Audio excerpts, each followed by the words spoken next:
Are you ready to shatter some glass with some short track racing? Well, the Caswell Glass Company Series sure is hoping their glass holds up well, as today, the Mystic Racing League takes to Iowa Speedway for tonight's coverage of the Slim Chickens 175 on Green Flag TV. I'm Justin Prince alongside James Noonan for tonight. Dustin Allis is our producer for this evening as we get ready to see just how well people are able to handle the track, and better yet, who's able to keep themselves from flying into the cornfields. This is a part of a busy stretch of the season coming into today that features 4 races before the start of the chase. And better yet, a stretch of 2 straight short tracks, a super speedway, and a road course to decide who goes to Darlington, a part of the 12 drivers battling for a title fight, James. Yeah, it is so difficult to run this type of series, considering obviously we have the short track coming up, short track next time out, followed by a monster, followed by Watkins Glen up in New York. It really takes a little bit of everything in order to do well in this series. Really does, and it's going to get very interesting now with the points, because first things first, while Tommy Ryan's continuing to lead up at the front, guess who's up to 8th? In just 7 starts, Crowder has scored about half the points of the points leader in half the races. If he was here the whole season, there'd be a chance he'd be your points leader right now. That being said here, there's so much conversation on what might actually happen for the top 12 because Morgan Cook's been running in a lot more races after originally he's supposed to be going in race control much of the season. He's in a car again tonight. Jeff Ryan is on the cut line, meanwhile, by 12 points over J.P. Phillips, who's been good at short tracks, for example, this season, James. Yeah, definitely. We've seen some really strong performances kind of depending on the type of track. But again, all these names are such big names. They've all really had their moments. And again, I'm just excited to see how it's going to shake out. And the chase is on its way. So these drivers really need to get it done and dusted every single round if they're going to be finding themselves in that top 12. Unacceptable Racing and Accelerated Motorsports continue to trade the best team, by the way. Unacceptable gained a big advantage after last week in Chicago, meanwhile. Accelerated Motorsports now dropping more than 25 points back. Waterforce Racing wasn't really able to make up as much ground as they were hoping. But the team championship fight with Chicago, C4, in fact, is starting to creep on in to maybe pressurize for P3. So, that being said, the drivers have finished up qualifying. The drivers just finishing up warm-up right now. Let's see how they'll start tonight. Ashton Crowder is on the pole tonight with J.P. Phillips in the second spot here this evening. Brian McCann, he's been good in his starts all season. Will start in third. Tommy Ryan, the points leader, in fourth. Jeff Ryan's in the top 5, and Eric Good short track qualifying effort for the 3-car this season. Kevin Hinson will be in 6th. Throw it to row 4. That's where Jacob Cochran will be. Zachary King's 1-car is in 8th. Curtis White makes an appearance here tonight, driving a 93, the Outlaw car. Then Christian Barnes is in 10th. 11th is Dylan Calkins in the 91 Skittles machine alongside the still 01 of Zach Davidson. 13th is Travis Rowland in the 15. The number 7 of Dominic Rossi in 14. 15th belongs to Morgan Cook in the 88 downtown machine there. Brad Collier in the 28 lines up 16th on the grid. Richie Kime currently in the top 12. The number 9 car lines up 17th alongside the 48 of Adam Holson. 19th will be River Hayes, the last winner since Crowder came in and started running very, very seriously. The 81 looking quite good alongside the 77 of Zach White. Chris Taylor makes an appearance in 21st tonight. McCoy Banky will also be in fill-in tonight in 22nd. Dave Billings down in 23rd tonight alongside Ryan Pelfrey. And the last driver of the field is Douglas Wysocki. He was the only driver not to set a qualifying time tonight for Iowa Speedway. We'll top to bottom about your running order here tonight for the Caswell Glass Company Series here this evening. And as we get ready to go, remember, 3 stages, laps 45, 90. The checker flag will be at 175 tonight. So we will see, in theory, based on the projected fuel window here for Iowa, a one-stopper in stage 3. Outside of that, you better keep yourself clean. This track is just under a mile after all. Yeah, not too much room to play with there.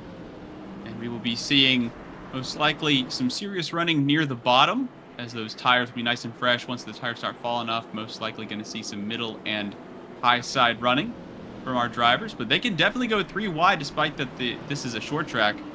We may be seeing some 3 wide very early on, and I'm expecting some serious racing throughout. And as you said, relatively simple strategy, but anything can happen, and it usually does. So I have to see how simple that stays there, JP. See just how things go here as the field works its way through turn 4 and gets set for one final pace lap before we get going here for tonight. Now, it's important to mention for those watching along, it's a bit hazy, a bit here in sim and in real life. The temperature 74 degrees. Here, air temp 78 is your track temperature, 95% humidity, so going to be pretty humid for the motors. For those that are watching along, whether in the Midwest, Southern Ontario, or anywhere, potentially in the East Coast soon, we hope you are breathing well with the current wildfire situation as haze covers all across the United States and Canada. Air quality warnings into the hazardous for parts of the United States today. On a more positive note, your prediction, James, for the winner. For the winner, oh my goodness. Well, obviously Crowder's been up on their game. We've seen Gavin Henson run quite well on this shorter style of track. Looks like the 81 of Hayes a bit out of position considering where they are in the standings at the moment. So I expect the 81 to come through, but I'm not sure if they've got what it takes to take the 44 to take the flag. Green flag is out. We're underway from Iowa.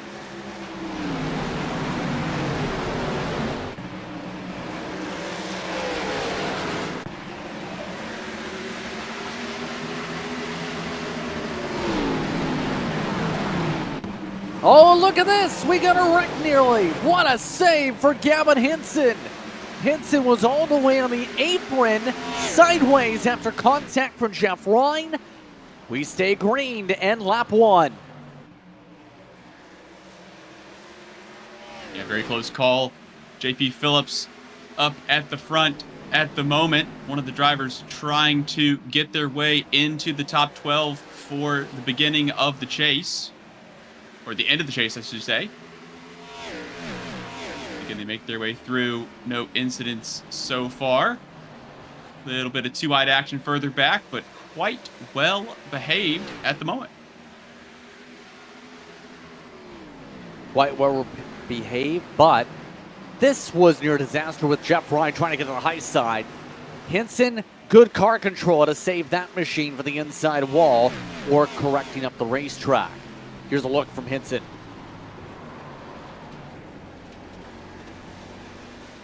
How difficult that is it wasn't to a lot of hold on? right-hand lock there. I'm pretty surprised at how that car seemed to straighten out all on its own, and Henson kind of let it do its thing.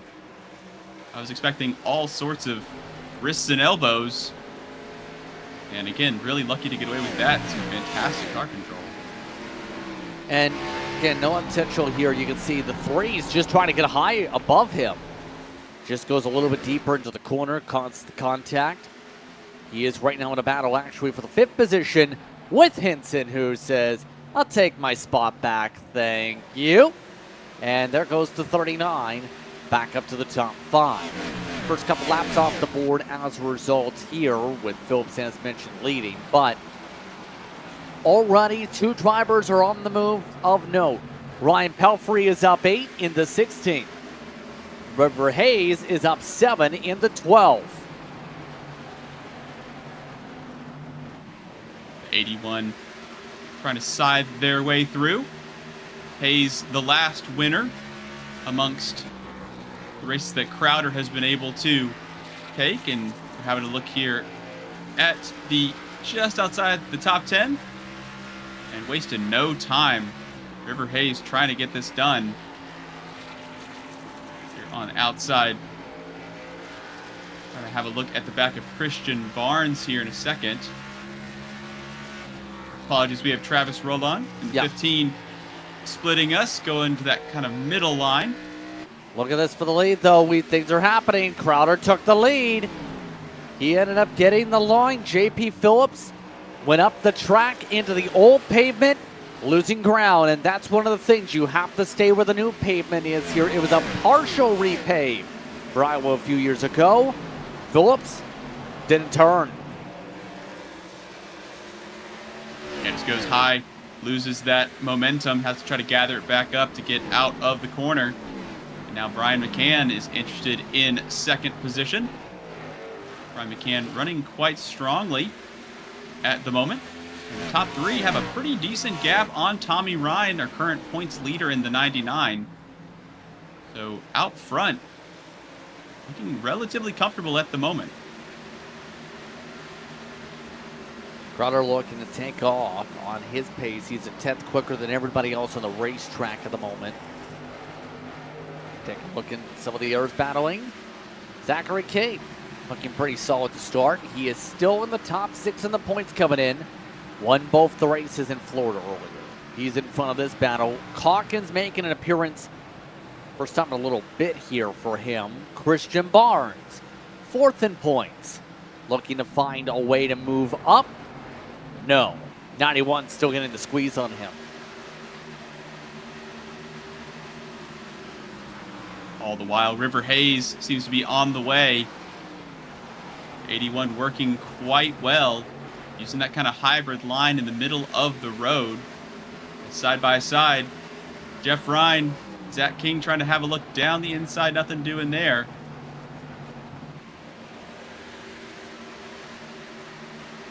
All of them just trying to find a way around that 91, who's in their first appearance in this series this season.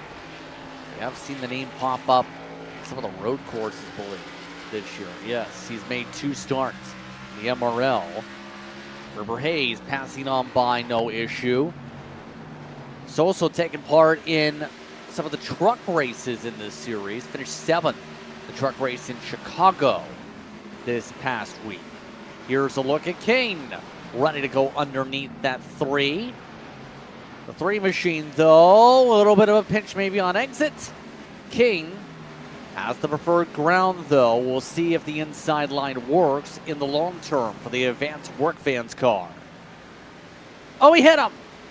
Up the track, King that time, held onto it. Getting tighter and tighter here.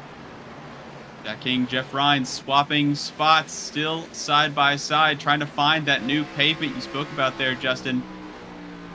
And the 3 still hanging around the outside. Ryan hanging in there on the exit. Looks like they're just going to continue to swap spots. They both look relatively comfortable, and now King down the inside. Does the 3 have any kind of response on the exit? I don't think he's going to clear him, but it's going to be close. On our dooring, they're getting a bit physical for what is 6th spot, to say the very least. Put up your memes all you want for 6, 7, but right now they're trying to raise one hand into the other's door. There goes King, gets himself clear, but not without a loose attempt with the way that 3 was looking there. All this is to while things have gone on. River Hayes has caught up to them. Now passing to 27. Hayes, not race winning speed at the moment, but he surely got 2nd place speed. Hayes running a good line, extremely consistent, and seems to have the moves to get around the other drivers. Doesn't seem like Hayes is doing anything in particular. It seems like it's on a case-by-case basis. We have another battle here. It's Calkins and Curtis White. White is, as he grazes the door to the 91, getting him loose.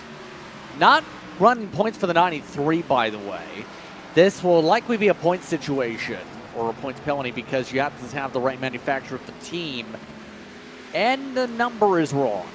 He's actually scoring points for the 8 car, if you follow on the live timing.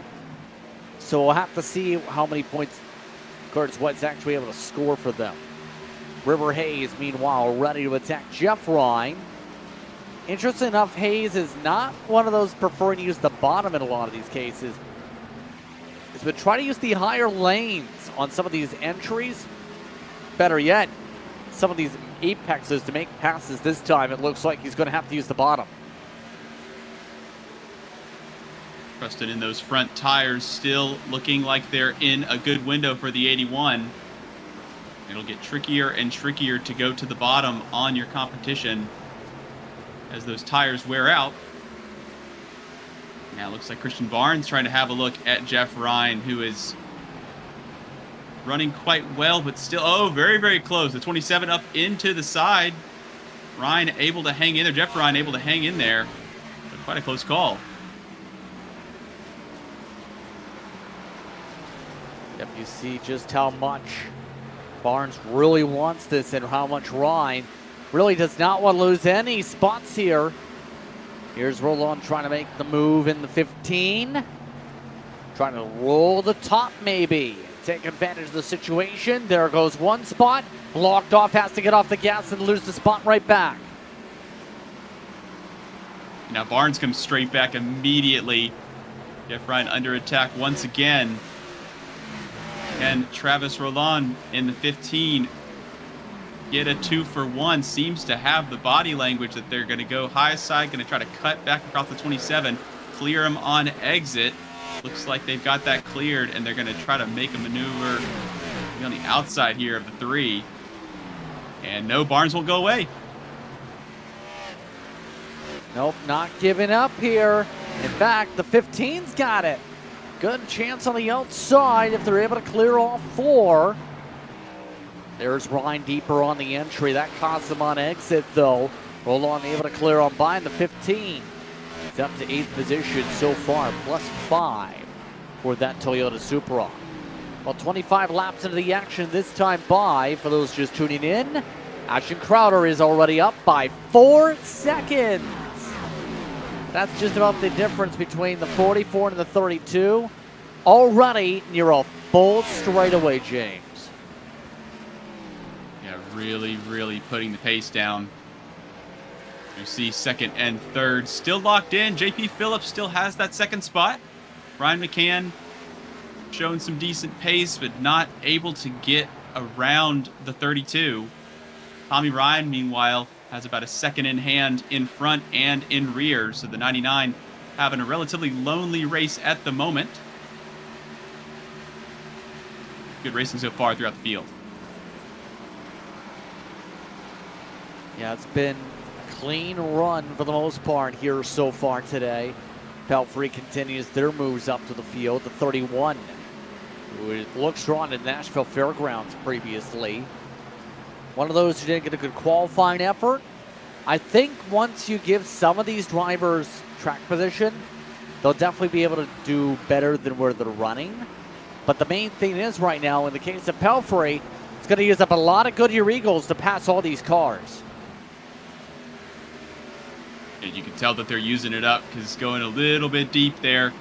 Not necessarily. The first half of that corner was a diamond. The second half, they couldn't bring it back. Although getting a decent run here on the outside, this may be done. Yep, there goes Pelfrey way up, making the move. Jeff Ryan continuing to drop. He's now about to fall out of the top 10. There goes Curtis White. Yet again, ready to attack. Ryan again slower on the exit, but again has his preferred line to squeeze. He's going a bit lower than everybody else down the straightaway too on that exit pattern. Pelfrey taking the opportunity to pass by them on the outside yet again. The more they battle, the better this is for Jeff Ryan, who has not made it. Yeah, a little bit of a wall strike there for Pelfrey on the entry to 3. Jeff Ryan really trying to make this car work and is not the easiest person to pass. Really, really battling it out. This is very, very important for the 3's race. trying to hold on to this track position as much as possible. Yep. Few drivers nearly making contact back here. Where's Jacob Cochran going? Trying to go on the apron, trying to get alongside the 91 there. That's how committed they were for the pass. Second spot, meanwhile, was an attempt. Phillips and McCann. Single file yet again.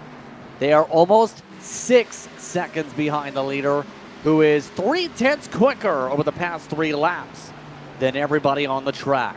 That pack involving the earth, though. Cochran is dooring. Cochran's out of the way. Puts him in the wall. Cochran down the track. The 91 went down and nearly turned him. Now Cochran's able to keep it straight. Looks like no damage somehow for the 91. In fact, Cochran got worse damage, and now he's getting bumped down the straightaway.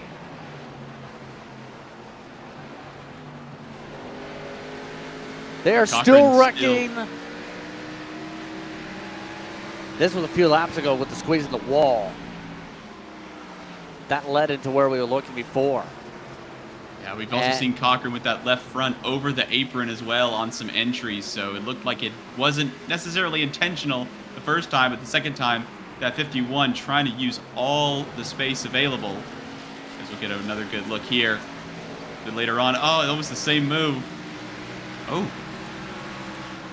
Yeah, extra little tap. Got to be careful with that little cut to the left again. Let's just say that. Christian Barnes steadies now ahead of Zachary King, who's dropping back now. His pace has gone off 2/10 compared to the others on the track. Up the road, the battle for second still heating up. Tommy Ryan is actually in this too. Tommy Ryan was previously in the other pack for a long while. Now the 99, slowly improving a long run pace.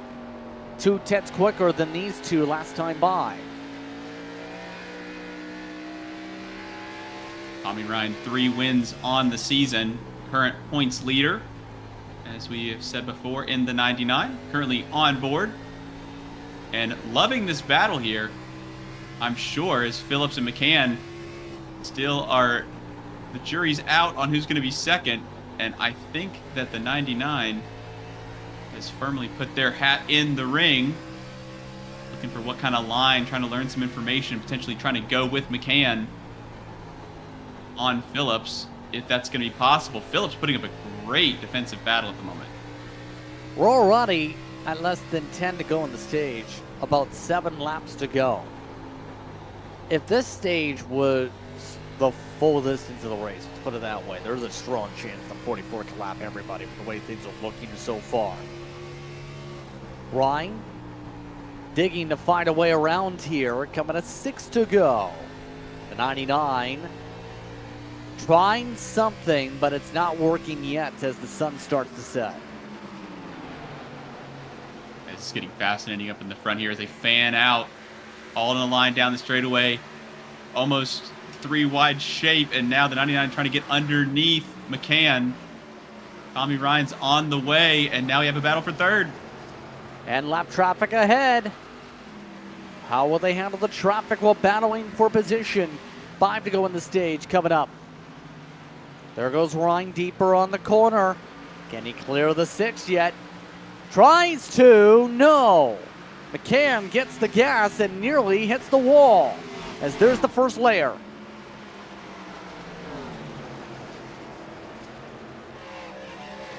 This is interesting for Phillips as these two battle. It's not going the way that Tommy Ryan would like. McCann's still trying to be the one that has first dibs at Phillips if they can get there again, running out of laps in the stage. And Phillips is loving what they're seeing in the rearview mirror, although here comes the 6. As I say it, Ryan McCann on the way. Locking off the outside yet again. Phillips covers off the inside. Next layer of traffic is Billings and Wysocki for this battle. They may get there on the 1 to go on the stage. They may not. Depends, though, on how hard they keep on battling. There's the bobble for the 99. Ryan still seems almost trapped with 3 to go on the stage. Meanwhile, Pelfrey versus King, back and forth. Zachary King having to bring out the moves. We're having to look at a little bit of a slide. The one falls back in line. Ryan Pelfrey driving the wheels off that thing. Now we have a big old knot here. This is Cochran down the inside. Loves to try to put that left front a little bit over the apron underneath Jeff Ryan. And this is getting very, very close. Here comes the traffic again. One to go coming up on the stage, and they work around Wysocki, who dropped way back from his other battle. Dave Billings already lapped. Tommy Ryan taking advantage. Has to find a way to get a nose ahead of the 6 for the scoring loop. Crowder already coming out of turn 4 coming up. Phillips able to hold on. McCann looks comfortable. Slide in front of the leader by Cook. Crowder takes the green-white checker flag. Phillips, McCann. Tommy Ryan, your top 4. 4 seconds back, Gavin Hinson, River Hayes, Christian Barnes. They battle it out for 6th. Drag race there, sees the 81 get it. Lon, Pelfrey, King are your others in the top 10.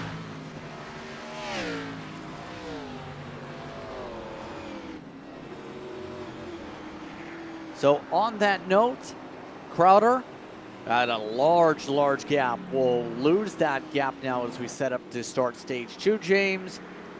Can he do anything to slow down the 44 when he's a 10th to 3/10 a lap quicker than everybody else? We saw some good defensive driving from some of the drivers. The problem's just getting in front of him. The problem is that he's on pole. Obviously River Hayes having some, as you said, kind of second place pace when it came to just the timings that we were seeing. The 44 hasn't really had to do any passing so far. I think that trying something different would be required. The trick is it should be relatively simple as they all pile down pit road. It should be relatively simple as these drivers can go over 50 laps on a tank. So they shouldn't really need to come back in until the end of stage 2. And with that in mind, there aren't a lot of things you can really do in order to get the 44 to be a bit off kilter, be a little off step. Makes it cleanly off pit road. No issues with execution. 2 tires for the 44. McCann actually came out 2nd. Phillips lost time. Christian Barnes, 2 tires? Everyone else took 4. I don't know why you would take 2 tires after this long of a run. Do you? Well, Barnes seemed quite comfortable anyway. But I'm not sure if that gained them as much as they were thinking. No tires, actually. That's even bigger. You're saving a tire set when you have 4 in the pits tonight. You still had 2 sets available for the final stage, in theory. Do you like that call?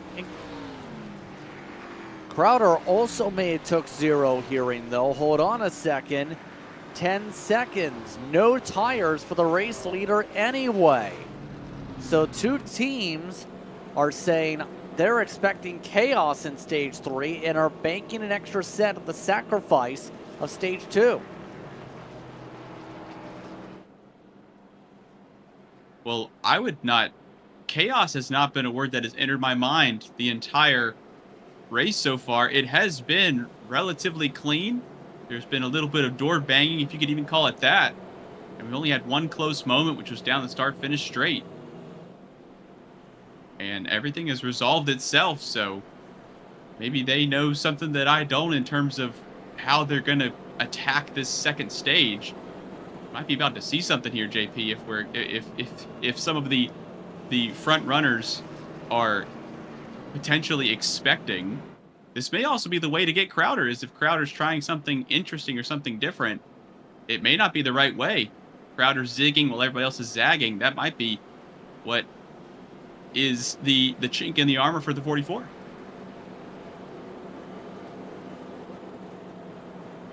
It's going to be interesting to see, I should say, how much of a pace difference we get here. I'm expecting at least a second. This could get tricky for the Chews as well, and for potential tire spin, possibly. Jeff Ryan confirmed to the radio he sped on pit road, so he goes to the back. And Chews is there. McCann had to cut hard left, take the inside. Brian McCann chooses the inside. Worth noting that Brandon Ward is out of the country currently on vacation for this week's races. Drivers are told the verbal cues for today's Choose Zone and have to make sure without the visual they know where it is. But it's going to be Crowder, McCann, Tommy Ryan, and JP Phillips in the top four. Barnes, Hinton, Hayes, Pelfrey roll on with Curtis White. Inside your top 10 with the green flag coming up. Racing again to lap 90. 9-0. Stage or 2.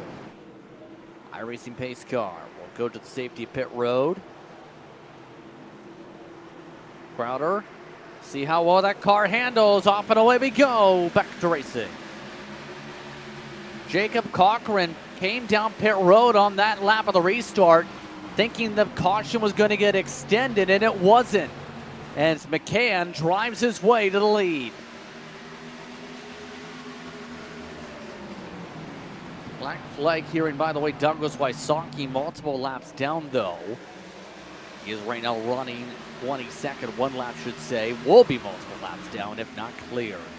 Everybody else looking to get around that 43, 44 really quickly here. You see that land rush to the bottom. Yeah, interested to see what the top line looks like if the 44 and others that either took 2 or no tires are expecting that top line to be the line. Potentially you could take no tires and try to just run the higher line for longer. But the amount of pace, as you said, JP, that these other cars are able to hang in on the bottom, just fire the speed in. Those new Goodyears are just demolishing the racetrack. You hear Christian Barnes falling back as well, so the 44 going the way of the, probably 27, going the way of the 44. Morgan Cook in there as well to pick up the fastest car. I was going to say the fastest car on track, has the fastest lap, but not at the moment. A little bit of contact, a little aggressive there. Crowder already dropping to 6th. Christian Barnes for his strategy down to 15. Here comes a question. Christian Barnes running 25 twos. Brian McCann 24 ones. Crowder, for his sake, is only off by 3/10, so that should say a lot about what he's doing in the 44 car. But that being said here, are you concerned on losing a lap with this take no tires throwaway stage 2 strategy? I'm not sure if they would lose a lap properly. I think it just depends on how they take care of them. We have seen Crowder in longer events able to take care of a set of tires. 90 laps is a lot to ask. Down the inside, the 44 now trying to get Tommy Ryan. We can keep our eye on Christian Barnes. I wouldn't if I were me, but I'm also not Ashton Crowder. So it really is just going to depend on the kind of lines that the 44 is allowed to run. And it looks like if there's any battling, again, here we go. So we're going to go down the inside of the 99. And this is Tommy Ryan and Ashton Crowder going wheel to wheel for 7th. And it looks like Crowder may have pulled the pin and trying to come back. He's going to have a big moment there for Dylan Calkins. Yeah, trying the inside here. It's actually quicker than 99. Lights are on. It's officially that time where the orange ball is behind all the buildings.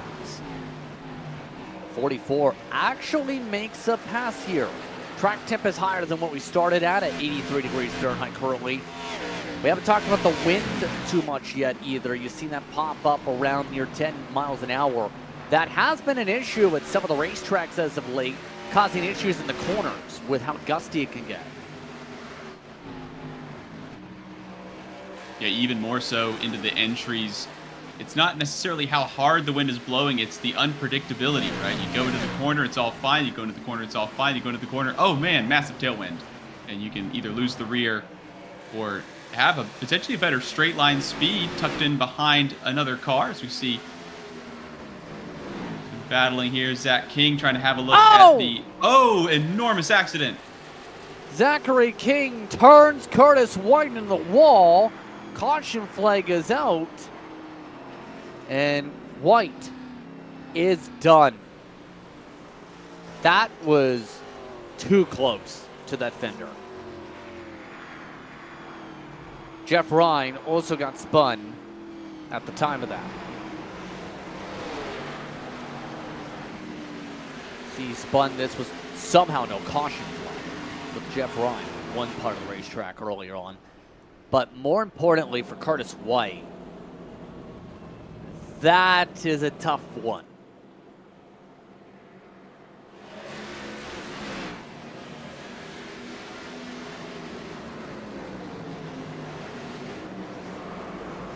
Right across the nose. Yeah, there was a bit of contact as well. Not necessarily the severity of contact. Obviously, it shows that these drivers are right on the edge. And again, it just, as we've seen in so many different times into this series, it just takes a little nudge. But how long we're touching now, and we probably touched for maybe a second and a half, which doesn't sound like a long time. But, you know, considering that these drivers are just right on the edge, that's a long time to be kind of touching or leaning or you know, kind of shuffling. It really can be difficult to try and hang on to it when it's, as we've said, unpredictable is really the largest enemy in the corners. Believe we may see no penalty to the one. It's what John Newman may have just ruled. There's tonight's fill-in race control. I believe that's because Curtis White had not been all the way to the bottom of the racetrack. This is a lengthier caution. They've added a pace lap to this one as things get sorted out here. Only a couple pit. Of them, Christian Barnes, who pit for 26 seconds. Look at this again. Not all the way to the bottom is the only argument you can make against a call to the one. Yeah, and it really is unfortunate. The result there is not what they're wanting in the other camp. King currently running in third.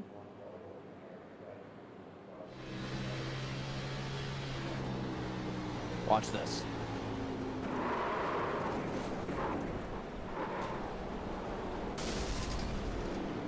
All you can say is stunned.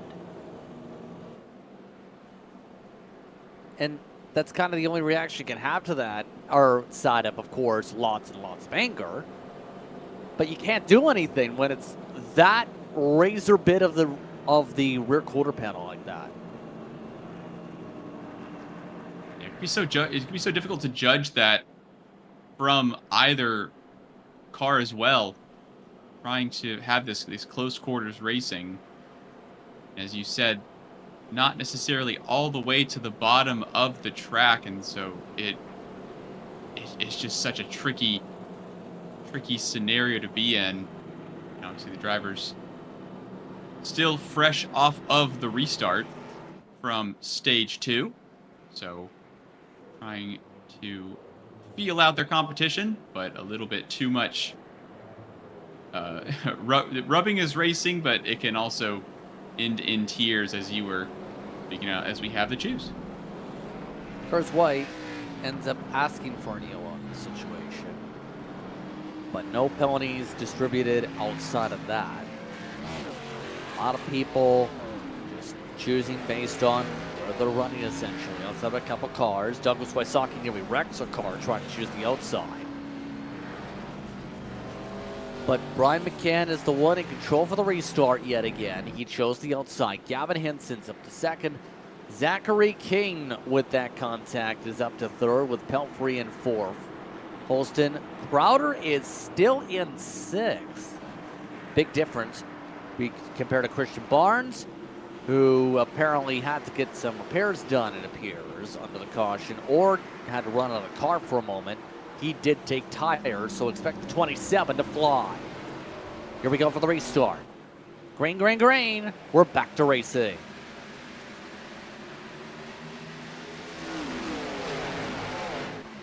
Take a look at the 44.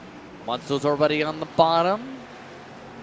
Battle of the Race lead calms down. Crowder does move up to 5th with the fire off with the short run, with the short track tire. Here comes Hinson for the lead, though. After the reset from the back straight away. Getting the run to get the chance to lead for the first time tonight. That solid red machine, that cherry red number 6, going toe-to-toe under the lights with the 39. That black and chrome purple of Hinson. And McCann has got their hands full here. Hinson is on it. And King is there as well. This is getting really tight for the lead. Here comes Zachary King down the inside. Zachary King trying to find a way to get to his highest point on the night. One car not clear. Hinson, at the very least, going to give a lot of space here, but King is crowding himself on the apron a little bit there. At the edge, though, for P2 at the scoring loop. A lot of apologies, my bads, all that popping up on the radio here with some of the physicality, such as back here, Morgan Cook, right now 12. Here's a look at some door-to-door. Meanwhile, up the road, Tommy Ryan, Adam Holston, door-to-door again. Seriously quick drivers in this group. You got Tommy Ryan, Adam Holston's look quite good. Did a decent job. Few races back there. River Hayes involved. Phillips was up at the front earlier on. As Barnes set the fastest lap of the race there on the 27. JP, you called it. That 27 is flying. Up to 12 for now. Not as fast as it needs to be to get to the race leaders so far, though. Only 2/10 difference. There's only about a 15-20 lap difference on the tires here. That's the tough thing about this call. You take that chance to maybe power your way through the pack. You need to be Superman, though. Right now, is there a level of superhero lower than Superman you would consider the B tier, if you will, James, that he's being right now? Trying to go through here. Maybe Batman, something like that, where he's Batman not is a B necessarily tier? flying around.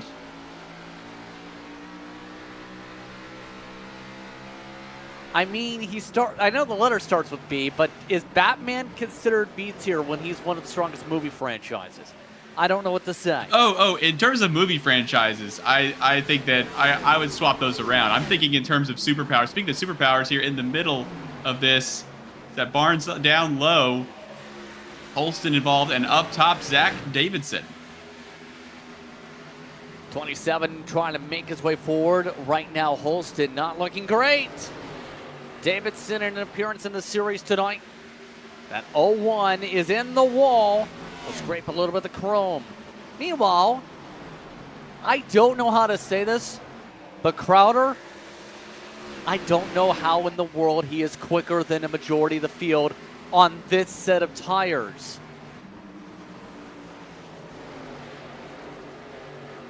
I have to think that Crowder has potentially even more pace. Crowder's running at a level that they're comfortable with. The 44 working well. It's working well on the bottom, which is not what I was expecting. I was expecting the 44 to sit on top, try and make some moves if there's something presented. You know, get around the outside. And now almost goes down the inside of Hinson, trying to get Pelfrey here, and may get it done as 39 slides up. Hinson, slides down, 39 around, 44 as well. Hinson slides around, caution flag is out. Crowder ends up getting the contact with the 39, battling with Pelfrey after Hinson got loose. Watch this, Hinson down. Got loose off 4, right into the path of the 44.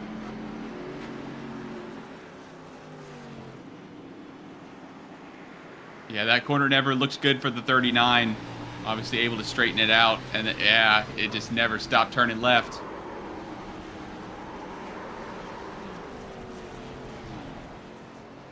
Looks right on the yellow.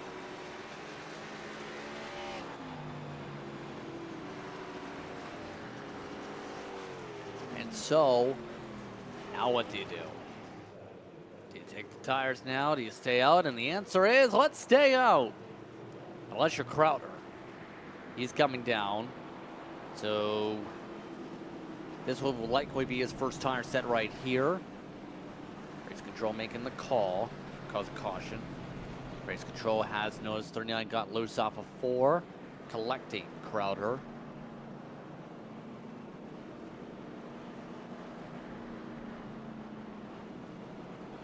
No strike penalties is what race control has confirmed on the radio. They will extend the caution flag and our lap again. This puts us under 10 to go. That no 44 tires is on the deck.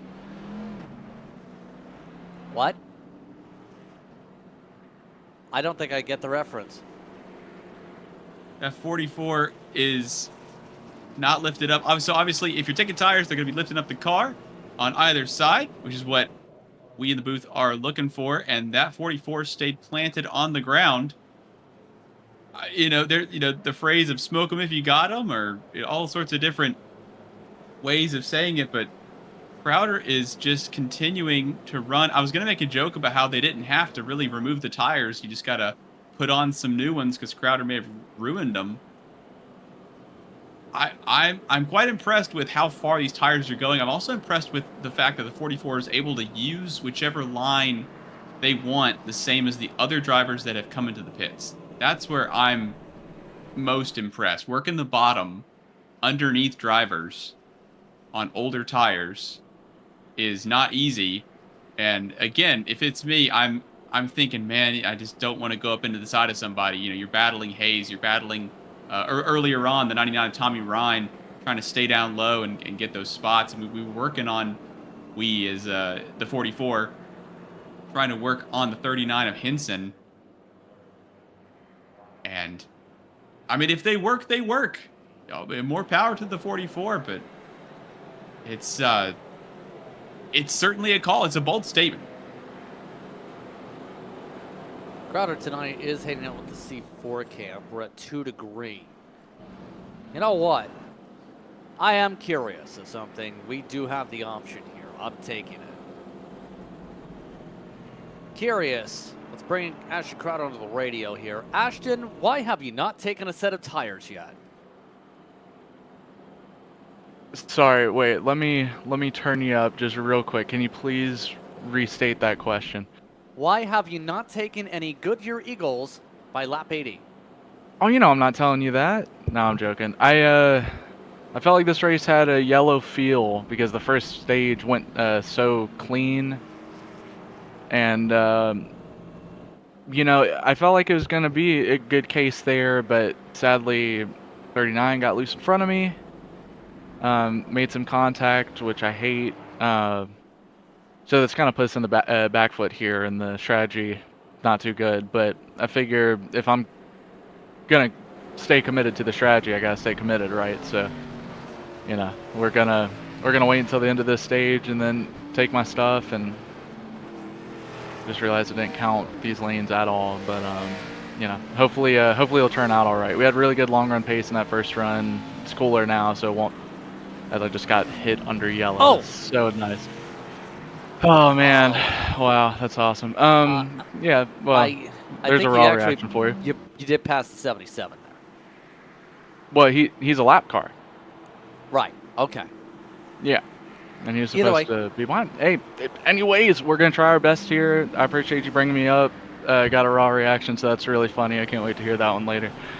And, yeah, hopefully talk to y'all later. Have a good one. Thank you. Back to your team. Because they're coming up to green right now. I don't know why there was contact there with the 77. Apparently we wanted to start on the top. See how that gets looked at. But either way, we're back underway. And we have under 10 to go on the stage. We have under 8, actually.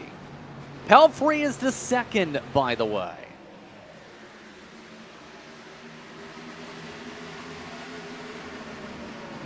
River Hayes lurking in fourth there. Tommy Ryan trying to go with them. Christian Barnes. JP Phillips up there as well.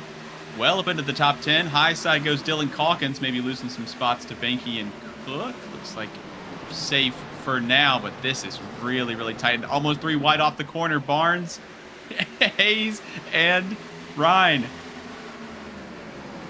All sorts of good battling here. River Hayes looking, lurking, squeezy. Able to get himself in front of the points leader for a moment, but he grazed the wall. Coming to 5 to go this upcoming time by the 99. Still not backing down.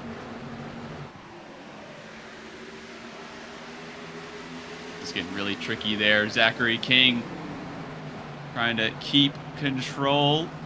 Pelfrey doing a good job. And now Ryan up into the side of the 81. Tommy Ryan and River Hayes trading blows. Here comes Barnes potentially down the inside.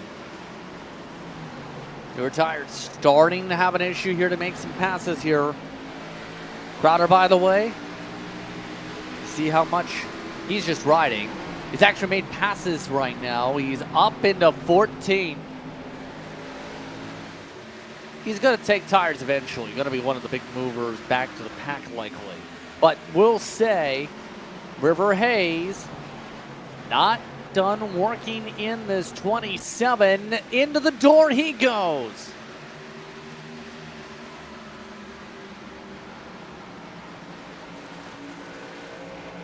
Barnes needs to find a way to get clear here so we can set things up again. Yes, he will. JP Phillips right behind River Hayes.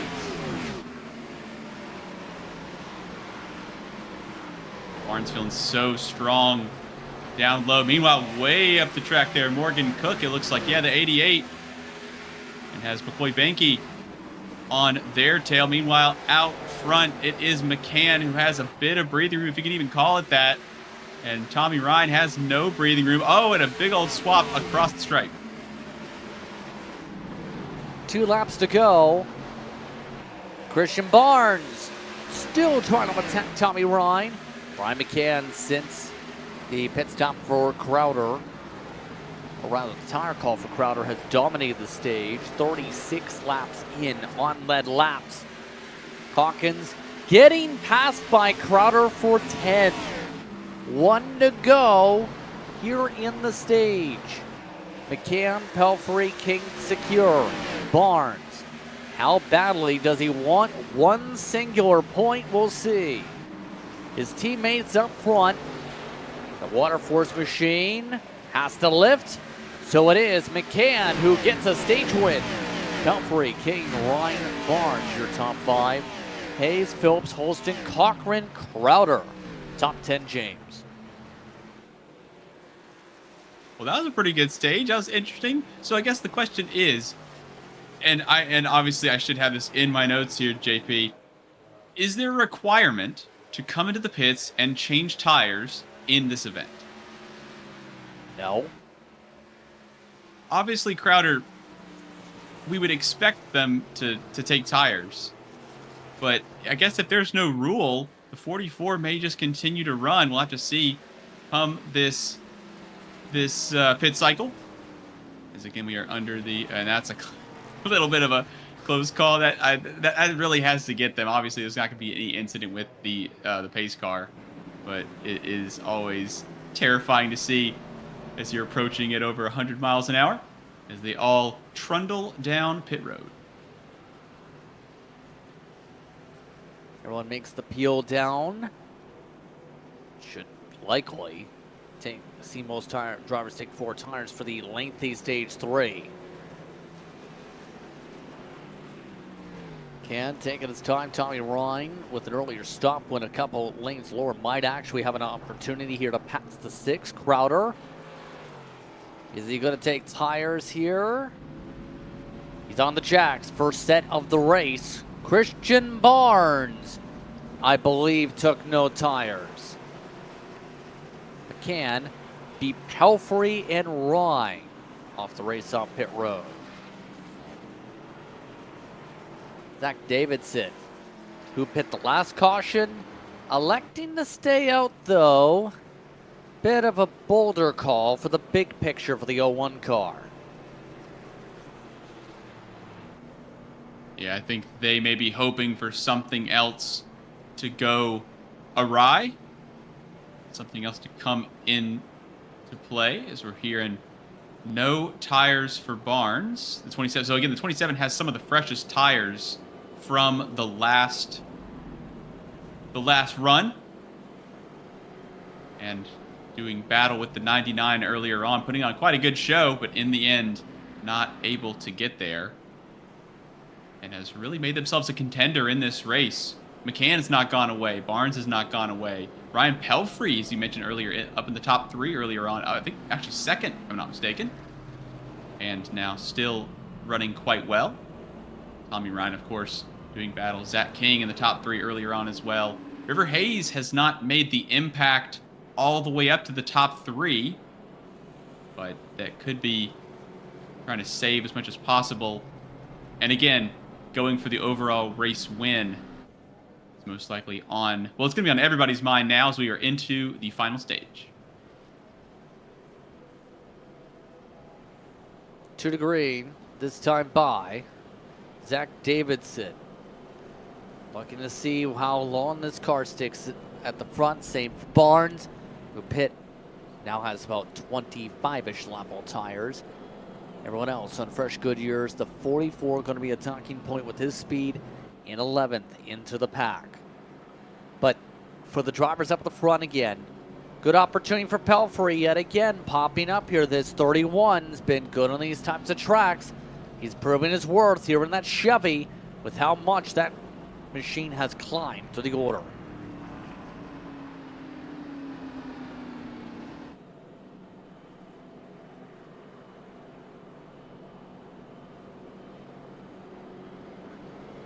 What are your thoughts here, James? Interested to see the choose here, which is exactly what we're going to get right now. Davison to the bottom with the fresh tires. Everybody most likely going to try and hug that lower line if they can. Ryan goes down, forcing King up. We have our top 10 through the choose. Crowd just outside that, and some really late calls. It's getting later and later. A couple of drivers not seemingly on the line they want. Always fascinating to watch the body language. Choose is good, let's try to say, yeah. Definitely so. We still have 79 to go when we take the green flag. It's a one-stopper, we know that. Pit stops can come as late as 25, 30 laps to go, give or take. But will we stay green is the question. We've only had a couple incidents for cautions, causes of caution. Restart zone time. Green flag is out. Back on our way. The inside gets the launch, and Pelfrey taking advantage of the water force line. McCann couldn't get to the inside. Pelfrey looking to clear the 27 and contact Cochran. He's up at a Crowder. Caution flag is out. Wow, wow. Well, there goes that possibility for the 44. First heavy hit of the day for him, and Cochran taking an error hit. He's had a couple bits of contact here tonight we've seen earlier in stage 1. Yeah, Cochran's had a more eventful race than they would like here, so we're going to have a look on board. Looks like Calkins here. Oh, remember the two of them in stage 1? I don't know if that was on the minds of the 91, but gets interesting when you think of the context. Yeah, I think of this. Oh man. Oh, then straight up. Yeah, nothing to do. Plenty of margin left on the inside. As you said, the emotions under the helmet in a situation like that. Quite tense. This is gonna be the shot here. Very deep for the 91. Kind of gets crowded to the bottom. Phillips up top, kind of oblivious to the issues down low. Well, there wasn't an issue until the contact, obviously, and how it changes. So Crowder again down pit road. hopefully no. Strike one to Calkins for cause of caution. Ashton Crowder tapping to take the faster pair. Will have to come back from 22nd. Wants a chance to try and win this race. Meanwhile, Zach Davidson still stays on the racetrack. Zach Davidson saying on the radio he's just out here having a good time with his strategy call. In our words, he's going to keep the lead until someone takes it.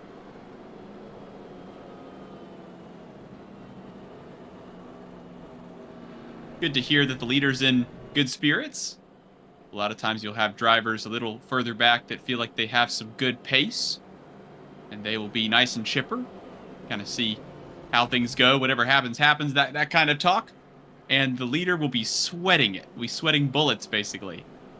Worrying about who's going to try to take it from him, how many laps to go, who's where. You know, keep me updated on if somebody has newer tires, if they're coming through the field. So good to hear that there's somebody in the lead of the race. The 01, no less, in first spot. And currently the game plan is working just fine, as you said.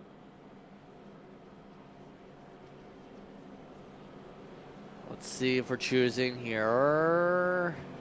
I hope not, No. considering that we're Now it's two. right down the middle. They added a pace lap in the previous call. So they are adding pace laps here.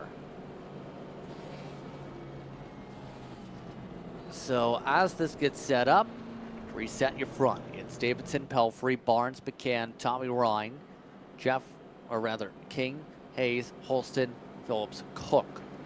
They're all much your top 10 here for this restart.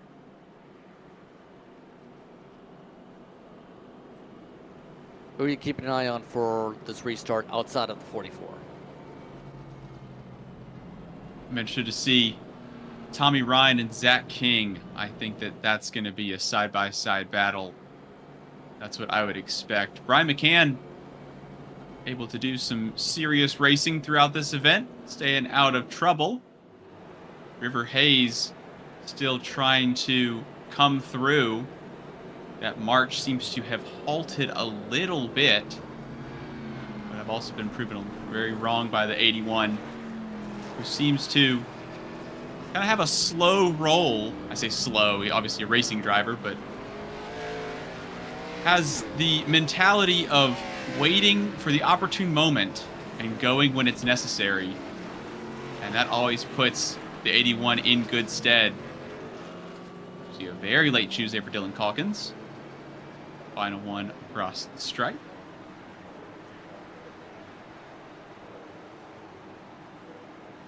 Should get interesting for when we get to battling here in a moment.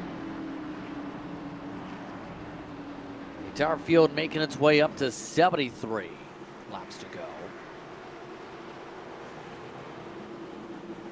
Here we go. Davidson looking for control. Green flag is out. Tire spin has been an issue tonight. Backing away with Barnes hugging the inside. Pelfrey looking to try and get around the 27 quickly, and will. So Pelfrey holds on to second. The first battle is Phillips versus King. No, Barnes actually alongside McCann for a moment as the 6 tries to drive by. 31 getting a really good shot there. Clears the 27 for now. As here comes Tommy Ryan trying to work on Zach King. Hayes in the mix as well. Davidson looking decent. Pelfrey trying to have a look down the inside for the lead. And that 31, and way up the track, the 01. Let's see if there's any kind of overlap. There should be on the exit. Pelfrey gives plenty of margin. This is quite close.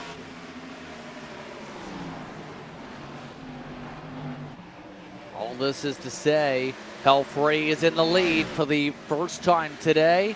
Led the last time by, now fully clear. But McCann, we know how quick that red 6 has been here this evening. He's already jumping alongside and looking to try and attack for the race lead next once he gets around the 01. They're enjoying these tires, able to run the lines they want. They're looking about as just visually, they're just looking about as quick as they've been. King now down low. And this is looking like it's going to go the way of King by the backstretch. I believe they've got them clear. Yes, they do. And almost underneath McCann is now the top three are separated by almost nothing. McCann looking to send to the inside.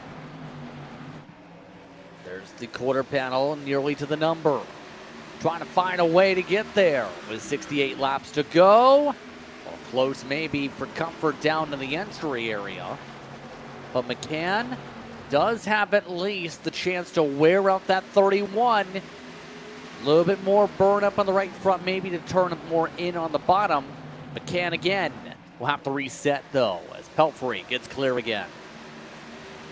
McCann has been attacking and defending at the same time for a majority of this race, I believe. That 6 has had a lot to deal with, and now they got to deal with Zach King trying to have a look down the inside.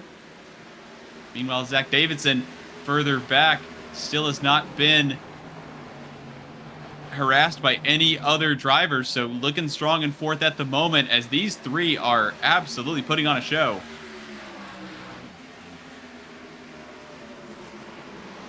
Some great battling going on amongst the front runners here. They've kept pretty close together early in the run. Christian Barnes says, well, here we go. I'm dropping for the 27's case. King looking to say, hey, I want to rise up myself. Here he rises up to pass the 6. Back in line he goes. Mind you, most of the field is loosely connected by about 7 seconds. Here is the battle between Ryan and McCoy Banky, who's picked up some speed late. Yeah, up to 8. That 79 machine, Sofa News machine, looking quite strong at this stage. These three drivers cannot decide how they want to run. Ryan Pelfrey running steadily, a solid hand on the wheel. And now McCann's going to ask one of the biggest questions here down the inside of 3. Pelfrey seems comfortable on the outside. How tight, or how loose do they dare run their cars up into the side of the 31? Going to have to get a little bit closer than that as King now attacking for second. King trying his might? No. Have to go back in line and try it yet again. It's not working out to make that pass quite yet. Pelfrey, though, holds serve for the time being. For those curious, by the way, the 44, his drive-through not as quick as how quick it was in clean air. Crowder, for his sake, only to 15th so far. The past 10 laps or so, since having to take the faster pair and having to spin. Driver led 43 laps. Has not been able to really find the pace here in the dirty air. He's been struggling to make passes, and he's been trying to find a way to make some moves. He was having a quicker time in stage 2 than he is in stage 3 for these moves. You can hear how smooth the throttle application is on board the 44. Rolling it in nice and early, sticking down low, waiting for that moment, and then just leaning on the loud pedal. Tommy Ryan, meanwhile, we're looking at the back of them from Travis Roland. This battle here for the top 10. I was saying that Tommy Ryan and Zach King might be side by side. They're separated by at least 6 cars. So King really working this opportunity. Tommy Ryan trying to get away from this enormous pack of about 6 cars behind. This is a good look here for the 15, maybe underneath by the time they get. And look here, Zach King takes lead of the race way down low. Way low. Is that going to work? No. Pelfrey gets the squeeze, and McCann tries instead to get second back and will. So an attempt was made by Zachary King up there. That's after he was side by side for second. He had sent it deep, doored into the 31. Obviously, that didn't work out, and King is now losing ground. All three go high. They're trying to find something. Meanwhile, River Hayes able to get by Davidson, who's still running quite well, has a little bit of a wall scrape. McCoy Banky way on the outside. Can they get that slowed down? I was going to say get it stopped. Try to keep it off the wall. Olsen not able to capitalize, but that lets Barnes well and truly through, and here comes Hinson. Hinson looking. Getting the 0-1. Keep the fight up, though. They've already lost 2 seconds or so to the leader. Well, the answer is Hinson can definitely make the pass. There goes the 39. And zip by up in the top 5 to lean a lap earlier. Pelfrey, meanwhile, has a lot of pressure from McCann. Brian McCann not letting Pelfrey get away. They're right now running pretty equal on pace. For the past 10 laps, they're near identical, in fact. McCann just trying to find clean air, going higher up this time rather than lower. See if he can find a way to get the preferred groove away from Pelfrey. Behind them, Crowder looking for 11. On the inside of Tommy Ryan. Looking for 11th and seems to have gotten that. Maybe Phillips a little further back, being attacked by Jacob Cochran. Trying to have a good recovery in the 51. A little further up, Barnes and Davidson. Here we go. Trying to have a look at the 0-1. Looks like Barnes may have that nice and clean. And the top 3 are going to need to make another space at the table for the 81 River Hayes, who is bringing that into the picture.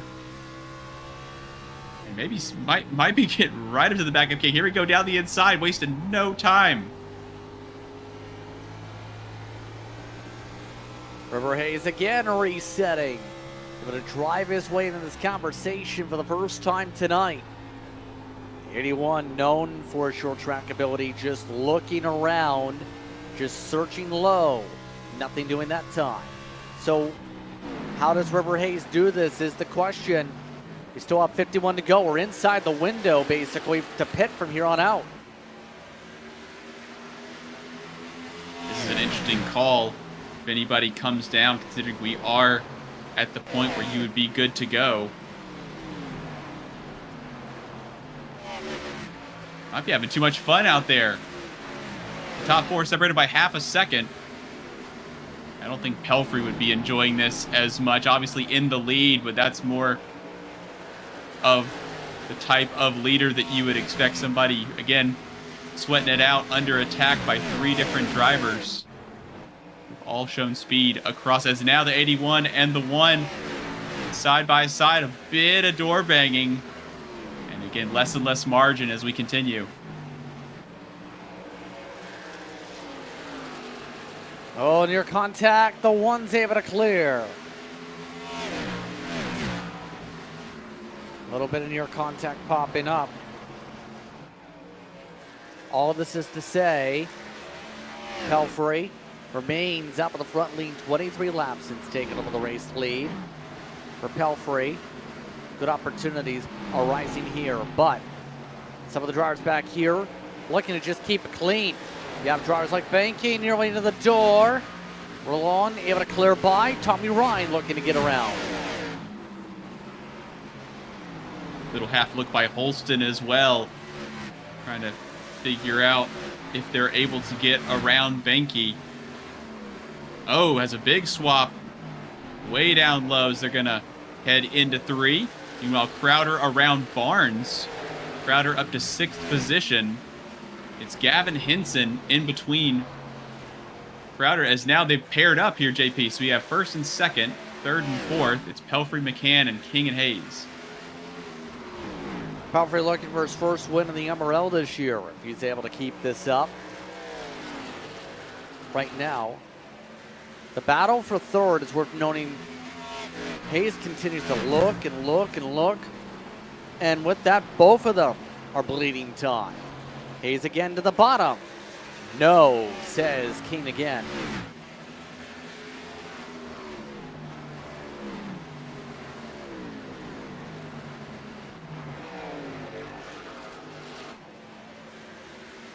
So we mentioned obviously in the window for pit stops, but talking about this racetrack for the potential of the pit stop entry if we do get green flag stops. Pretty simple off turn 4. The bigger concern potentially here, James, is do you want to pit early for the strategy and risk putting yourself laps down if someone bins it? I think staying out's going to be the way to go. I think just sticking with everybody. Oh, man, I don't know, because it's so close. These drivers, they're driving so hard. It's going to be interesting to see. It really is going to be so close. Here comes Crowder immediately trying to have a look and hits the left front, basically Jacob Cochran style. Going to try to use the one as a pick. Zachary King's going to be basically in the way for the 81, slides up into where the 81 was going to be. We've seen Zachary King use the left rear quarter panel to kind of pinch the car to the bottom, give you a worse exit. How much speed can the 44 roll in? No pinching involved, and now 44 seems to have base as looks like Barnes heading down. Barnes is in, only 40 laps into the run on the fuel tank, but older that on the tires. Does anyone from the lead group say we need to go? Oh, by the way, Crowder's passed all of them. That's how quick the 44 zoomed his way on the long run. He's found the speed now that they've broken up. He's running the pace, if not quicker than the leaders. 0.3 quicker than this battle for the race lead. McCann still searching. Yeah, able to get River Hayes, able to use Zachary King, as we saw that fantastic onboard showing you how we just kind of slid in line, slid a little bit up. The 81 gave us a little bit of margin, and we took every single inch, and now Crowder is 1.2, 1.1, 1.0. You can almost look at the number drop as, again, McCann and Pelfrey absolutely belting it round. McCann trying to find a way. Assuming that the 6 has extra pace in hand. And this battle, meanwhile, for 4th is still raging on. Hayes and King still not able to sort out their differences. Pitting stop call coming up. Zachary King, while battling River Hayes, will pit. Cook and Cochran already are in. I don't know why King just went into 3 in pit, though. He just cost himself several seconds. That was a wild ride there. You have to practice pit road if you think turn 3 is where you enter. Race lead. Gotta get interesting. Crowder's there. McCann also pit in 3.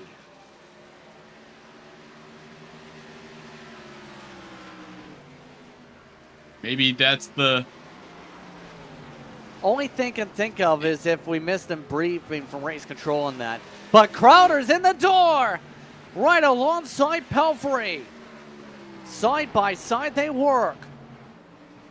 Crowder looking to try and find his way back into the race lead right as pit stops are in full swing. Can he make a move now? McCann's already on the jacks. Crowder is back in front, and a spinner. It's Cook. Morgan Cook. Will this bring a caution? Yes, it will. Crowder leads under yellow. Let's see how this shakes it up. So Cook doesn't look like there's really anything wrong, which is good news for the 88. But my goodness. So under yellow, 36 to go. So obviously well into any kind of, even with tires, it's going to be, we're going to have another look at it here. And you can see the flames coming out of the exhaust as well as they are basically backing off, lifting off. Trying to get that back in line. Scary, scary moment.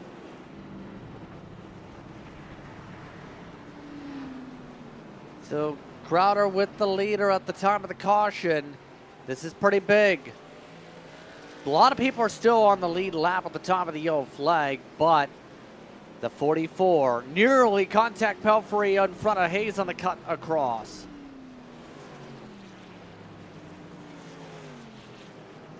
Zach King gonna be a driver who's on the gas. I think he is one of those who may have gotten to the lead lap again. All right. King is discombobulated on the racetrack, but more importantly, look at that. What is going on here? Tommy Ryan, first off pit road with a 2-tire call.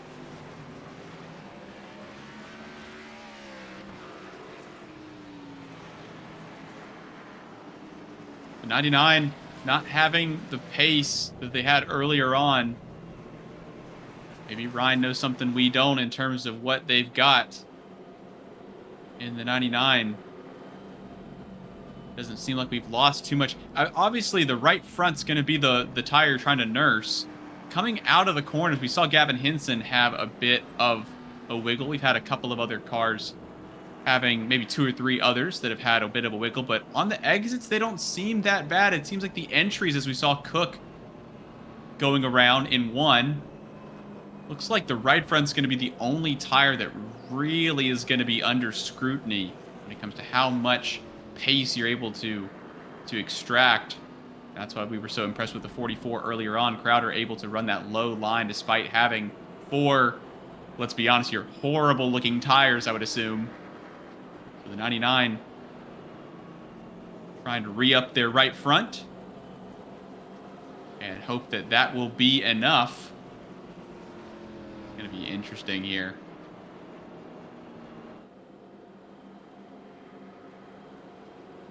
Yep.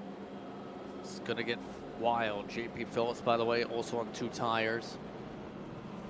Zachary King only taking a 7-second stop after his situation. A lot of wave around cars coming up here, but we can tell you this. Amongst them will be Brian McCann, Christian Barnes, Jacob Cochran, Dylan Calkins. Those drivers going to have a hard time from here. You know what's in a positive light, though? There's races here on Green Flag TV. There's lots of them. On Sunday, it's the Triple Crown starting up for Mystic Racing League competition, short track competition at South Boston. Be sure to buckle up and tune in. It's a lengthy evening, 6:40 p.m. the start time for that coverage. Then at 7:30, Blazing Pedals will go to Legacy at Echo Park Speedway, also known as Atlanta Motor Speedway, for a 7:30 p.m. start time that same day. High Tide Racing League, meanwhile, goes to North Wilkesboro for its turn to go. Truckee trucks around there. Then on Tuesday, Silver Fox Racing Late Model Championship heads to Kern Raceway to battle it out in Kern County. Premier Sim Racing will be in action on Wednesday night at 8:30 p.m. once again. Going to be at IRP. What the Beer League is, we'll find out eventually. 9 p.m. 9:25 p.m. specifically for the Beer League. Some good races coming up there, James. Any that stand out to you? Oh, yeah. Well, obviously you have the Silver Fox late models running their heats, which will always be exciting. Short track racing at Kern Raceway. And, of course, I always love the Beer League. I don't know where they're going. I'm going to be on the call there on Wednesday. It should be exciting stuff. They're using the Ray Formula Ford 1600s, those little bathtubs on wheels. We saw a fantastic run at Willow Springs last time out. We saw some serious rain, which we were promised not to have any rain, and it poured down, so that was exciting. And we have, again, no clue where we're headed, so you'll just have to tune in and see.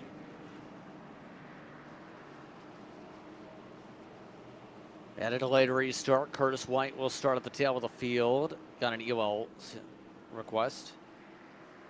We'll have 30 to go. We get ready to go. Crowder, Ryan, Davidson, Phillips. The top 4. Pelfrey, Hinson. Followed by Holston, Hayes. Then Rossi is up there, roll on. One of the first times we see the 7 car amongst those in the top 10 tonight.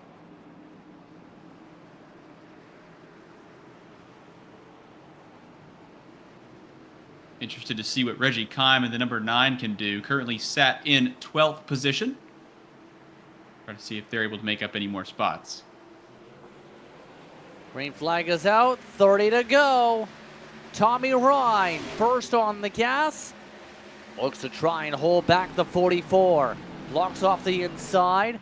Battle is on with Davidson slipping and sliding. Caution flag is out of the back. It's Billings in the wall with Wysocki. And we're back under yellow yet again. That's because the 14 found the 77's door. It's been a quiet night for Zach. And Zach White says it's time to get loud. Oh, nowhere to go. Wysocki trying to go to the outside. It's never your favorite spot to go in an incident, as obviously the inertia of the cars having incidents is just to go up into the outer wall. We saw that earlier on as well, as they're going to ride on board with Love Machine. And again, just there's nowhere to go. Hopefully the 14 gets a bit of purchase, and there's no saving that. And with that in mind, we'll restart again. And this is one of the things probably you hope for if you're Ryan Phillips. Get control of the front row, or at least your control line. Yoel, Dave Billings, cause of caution. Remember, next week we go to IRP with this series, as the series gets ready for a trip to Indiana. Remember, Slim Chicken's Cup Series competition next week. We'll actually have we'll have a crown jewel length race on the Sunday, James, which will see them run full distance. So we might see a lot of crossover in all the series as some drivers try and chase a Triple Crown sweep of the weekend. Yeah, it's going to be a really, really big deal. That Triple Crown ending in October. The drivers will really have to be locked in for a while. Interesting to see this restart here, JP, because the drivers seem to go right about here. They're going right at the front. To my knowledge, I've not seen a driver start off one of our restarts, or a stage for that matter, going more than maybe a car length into the restart zone just before start finish. They all seem to launch immediately. Can't quite tell why that is, but I would assume that Tommy Ryan and JP Phillips will be doing the same this time around, but there doesn't seem to be any kind of games. It's just as soon as we can go, they are going.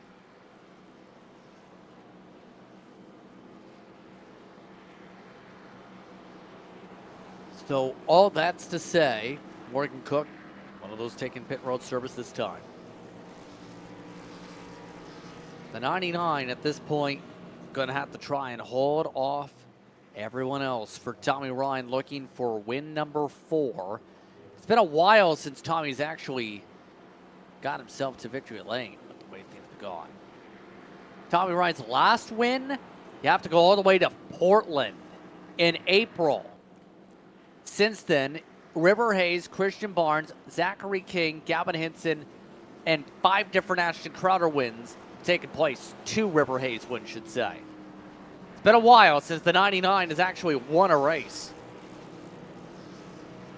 Yeah, we've seen the strength of the 99, and obviously this is how you get in there as well, even if you're not able to win all the races or get on the podium all the time. Strong top 5s, strong top 10s. That's also what we're seeing from the 2 top teams in this series. And it's going to take some doing. Obviously, with less laps to go, it's really going to help the 99. Obviously, just because they're running at the front, but also with those 2 tires. Less running, the better when you're up at the sharp end. Again, JP Phillips also in the conversation. Gavin Hinson had a couple of scares earlier on, finds himself currently 4th. And Zach Davidson, again, Zach Davidson's not going away. They have Ryan Pelfrey and River Hayes for company, which is probably not their favorite thing, but it is going to be looking like a decent haul of points for Zach Davidson if they're able just to hang in there. Again, kind of saying earlier on that they were just kind of hanging out, enjoying life, and doing some laps, doing some racing. But if Zach Davidson hangs around where they are, a big old haul of points. There's so long to go though. We're halfway through a fuel stint. Well over 20 laps to go. This is going to be very, very tense. And I think again, we've been seeing the exponential growth of these cautions. We'll have to see how this goes. Here we go. Green flag is out. 23 to go. Tommy Ryan able to zip his way ahead again.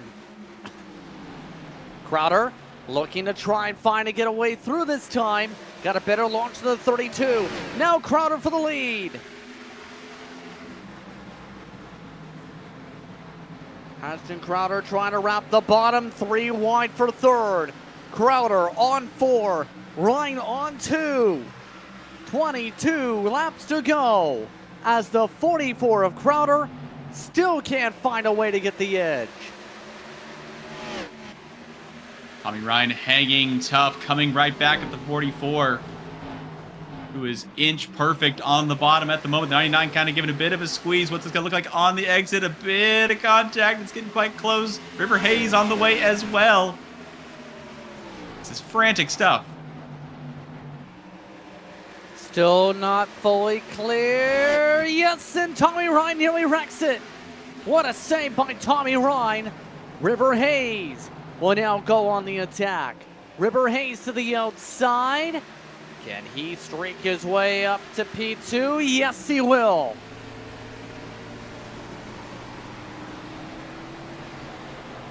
Look at this, when Tommy Ryan got really loose. Very lucky he didn't wreck the race car.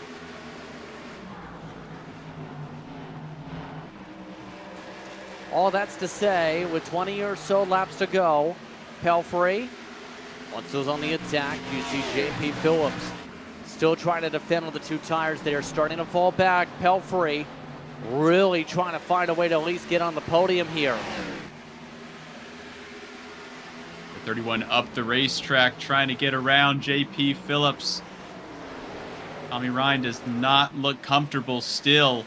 Obviously found their preferred line, but not running the kind of, as Henson very close to the right quarter panel of the 31. Henson desperate to try to get through this pack here. Phillips maybe doing a little bit of help on the high side. Pelfrey out of our vision, and Ryan is just still sideways. That car just wants to keep turning left. We're on board the driver in 4th position. Trying to block off both lanes here as we come to 16 laps to go. Taking the time to just try and make sure no one else gets the poke. Takes away his preferred groove. Use the higher line as his defense. He needs points, remember. Trying to do that here. Zach Davidson trying to hold up. Some contact there maybe. Henson, little bit of aggression. Henson trying to hold on to 6th, and Davidson nearly got loose. Henson basically pinched him the entire way, even onto the back straight. Very, very serious racing from the 39. Gavin Henson not taking any prisoners. He's on the way to the back of Pelfrey. In fact, they're on him right now. JP Phillips trying to harry Tommy Ryan.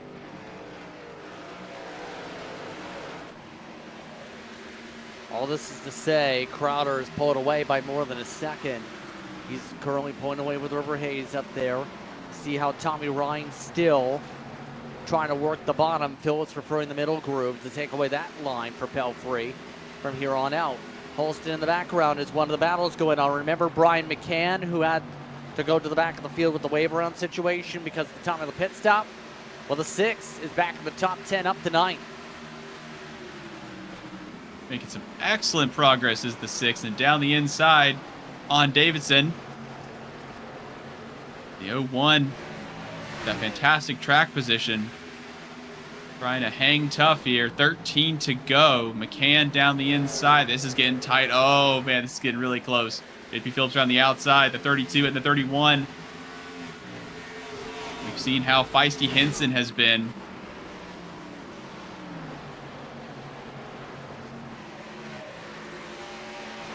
how much. A couple of these drivers as well, like McCann, getting feisty themselves late with 11 to 1 with here coming up. Pelfrey trying to hold back. Hinson, look at that. Roll on up in the 6th. The 39, try the inside. Will now have to try it again. Just to try and hold on to a spot here because the 15's finding some speed late. Roland making a good showing. And this is a serious battle. That's going to take some doing no matter which way, as King almost 3 wide there with Barnes. Very, very close. It's all kicking off here right at the death. I say the death, there's still 10 laps to go. Still 10 more times around here in the Slim Chickens 175 here tonight. Here's the 3 wide. King trying to get around Barnes, who's trying to also find a way to battle with Davidson. King, another one of those who had to come for the back here with the time of the caution flag for the pit cycle. The 1 gets clear. Up front, Ryan starting to stretch out his legs. A little bit of blink issues for Holston popping up. Still 3 wide for a lap straight, and King nearly got into Barnes on the clear of Davidson. King is pinching so much on the exits. As we're going to get a good view here, so we're going to go kind of to the middle. Barnes able to get up a little bit, but coming out of 4. Oh, it's a big moment here. Holston having to slow up somebody else way down low. Dropping down the order, McCoy Banky a bit. That's going to be Gavin Hinson, in fact, rather. Set 39, dropping down the order from that. So there goes some positions. He was battling with McCann and made contact with his teammate.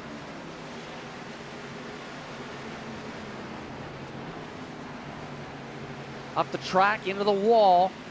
39, gets a bit of contact there. So Gavin Hinson taking a heavy hit to the right front there. I thought McCann was going to go straight up into the wall there. I did not expect the 6 to be in one piece. It's like we're on board with Holston, I believe. 48, and they're going to come right. Oh, my goodness me. So close. 5 to go is the call on the radio. Banky wants to squeeze him with Calkins. They both didn't go up fully to the wall.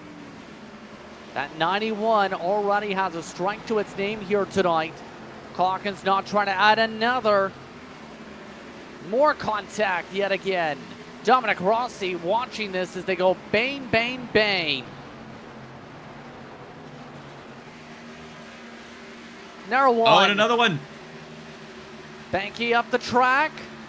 Calkins has not made too many friends tonight, to say the very least. Hinson near contact with Jeff Ryan, by the way. Barnes in front of King.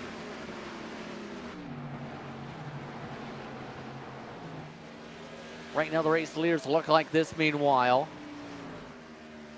Crowder is up by 4 seconds. He's dealt for a bit, but he's been able to drive away when it's mattered most here. Tommy Ryan looking for a big drive. Look at this run. This is for second. Tommy Ryan alongside River Hayes. Wreck at the back of the field. Cochran involved. We stay green.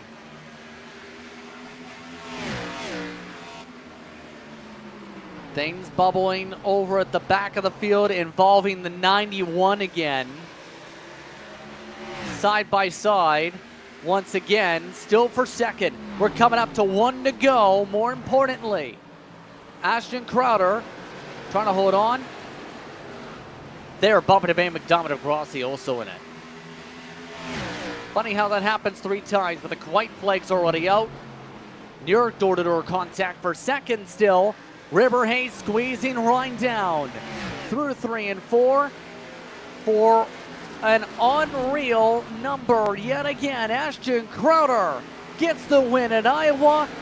This is his 6th win in 7 races.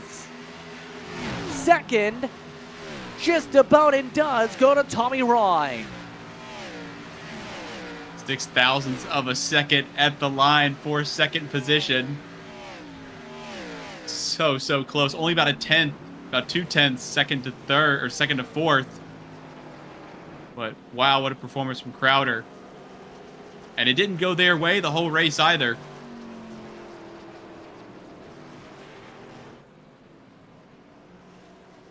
And celebration time once again for the 44. Look at how close second was.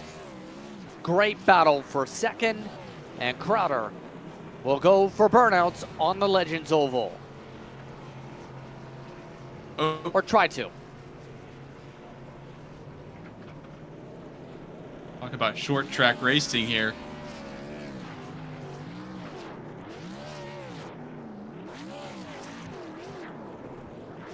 So Ashton Crowder yet again gets the win tonight and triumphs over the field. Put the 44 into victory lane. Brought to you by Sofa News. The Slim Chickens 175. Unofficial race results. Ashton Crowder leads 67 laps. It's nice all around, to say the very least. The meme in full support with Tommy Ryan and River Hayes, JP Phillips and Brian Pelfrey in the top 5. Travis Rowland finished off in 6th with Brian McCann in 7th. Barnes, Kane Holston, your top 10. 11th, Zach Davidson just missing out in the top 10 after some serious battling up front. Dominic Rossi comes home 12th. Then it's Calkins in the 91. Reggie Kime 14th. Boy Banky 15th. 16th, Morgan Cook. Then it's Cochran, Collier, Gavin Henson, and Dave Billings finishing 1 lap down. Throw it back a little bit further. Curtis White, 1 lap down with Jeff Ryan, Chris Taylor, Zach White. No cars DNF tonight. Douglas Wysocki 2 laps down. Every car finished, James. Is that a surprise? It is. It's fantastic news. Obviously, want to see all the drivers doing as well as possible. And, of course, making it to the end is step 1 in good results. So, especially after the action we saw, very surprising. Still waiting for drivers to make their way for post-race discussions here, including Crowder. As he's still talking things over. In fact, he is here in Sofa News Victory Lane. Ashton Crowder, for the 6th time in 7 races, gets the job done. Ashton, how did you drive your way through this field again to get the win? You know, it all comes back to tire saving. We got put in a pretty sad position there. Thank goodness for the fast repair, obviously, that saved us. But yeah, we're put in a pretty bad position there, but just knew, you know, if I get to like P7 by the time pit stops comes around, like I'll have a chance to do something, because I mean, I could just tell from the first round they were really tearing their stuff up. So yeah, so the goal was P7 or P10, like P5, just somewhere around there. But P7 was kind of like the middle ground to try to get to. And you know, by the time pit stops was coming around, I was already in front. So yeah, that was really crazy, say the least. I don't really know how to explain that. That was just perfect. I mean, the car, not to flex too much here, but the car, this setup drives a lot like how the Alpha Prime car does. And I've been having to spend probably too much time running around this racetrack the past couple days. My pedals broke, so I had to drive down to Charlotte and get those, come back. Got them last night. Shout out Micro Center. But I've been missing a lot of sim time, try to get that car kind of where it needs to be. So, you know, I had to grind that out, and then I started figuring out, like, midway through that, like, well, help from watching some Justin Allgaier film, that I figured out that if you put the left sides, like, essentially on the apron every lap, you're way faster. It's just, like, not even close. So it was, yeah, it was like old Atlanta. It was really sick. So with that being said here, we already talked a bit about the postseason situation. Obviously, you continue moving over the standings. Still, of course, you talked about the potential of the schedule conflicts there, but still a few races to go until we even get to that conversation by the middle of August. Lucas Oil up next. How are you feeling about that one, where it's going to be an interesting date as well?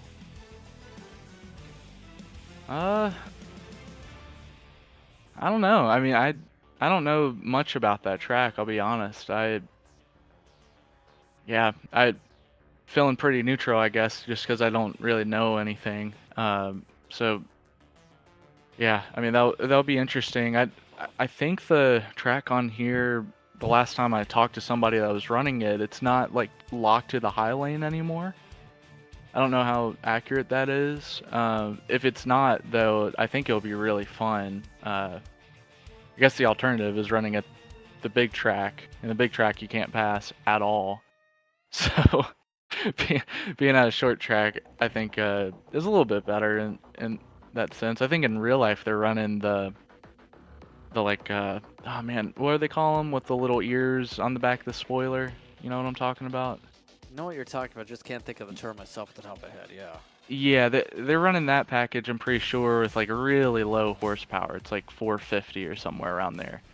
But we have like the regular, like intermediate one on here. So that would make our racing a little bit better if we were there, but we're not. So shout out IRP. I think I may have ran like some sort of like road to pro type of race there at some point. So maybe I have some experience that'll like come back to me, like maybe in a dream or something. But it's a really cool track. I think all my time there is in with the rallycross stuff. But yeah, it's cool, and you know, we get to go to Iowa here. I get to say hello to all my Iowanians here in Newton. Shout out to Caitlin Clark and her family, and then we get to go to Indy, so I get to also say hi to Caitlin Clark and her family there, which is awesome. So yeah, I'm super pumped for that. So on that note, anyone you want to give a shout out to here for this one here tonight? By the way, they're spoiler ears, you're calling them. Spoiler ears, there you go. Yeah, the little ears. Every time I see them, I think of like a moose, like making moose ears with your hands, so that's kind of funny. But yeah, shout out to the ears there. Mac Door Systems, you know, the whole 44 group here. You know, HokeySports.com, they don't sponsor me for anything. I just put it on my car because I thought it would be fun.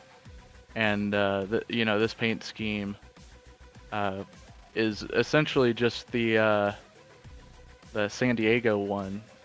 Without any of the camo. I don't know if anybody's has noticed that, so I just ripped that one off, really. But shout out to my boys, Morgan, Cochran. They're in the channel with me tonight. That was really cool. They were having a hell of a race. Not as straightforward as mine, but they both did an amazing job. And then, you know, shout out to my family.